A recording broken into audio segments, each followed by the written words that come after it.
Sa ibang balita, nilinaw ni Pambansang Kamao Manny Pacquiao na na-misquote lamang daw siya sa lumabas na artikulo sa isang news o sa isang website. Ayon kay Pacquiao, bagamat tutol siya sa same-sex marriage, hindi raw siya galit sa mga lesbian, gay, bisexual at transgender. Narito ang report ni Jamie Santos.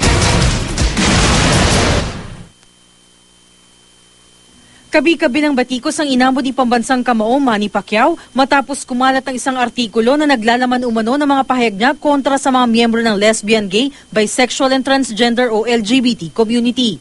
Nagtrending pa siya worldwide sa Twitter. Pero paglilinaw ng Pambansang Kamao, iba raw sa aktual na interview ang lumabas sa artikulo ng website na examiner.com. Giit ni Pacquiao, hindi raw siya galit sa mga LGBT. He asked me about if I'm favor of the Obama is promoting the gay marriage.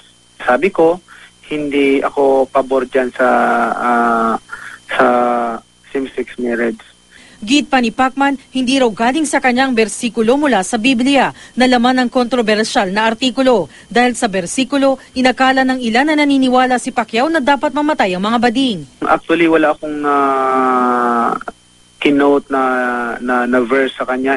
In fact, wala akong verse na binanggit sa kanya.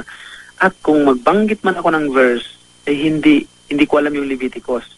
Ang sumulat naman ng artikulo na nasa opinion column daw at hindi isang news report. Nilinaw na siya mismo ang naglagay ng bersikulo at hindi binanggit ni Pacman sa kanyang panayam. Nowhere in my article did I say that Manny invoked and Manny recited that specific verse. Para sa unang balita, Jamie Santos reporting.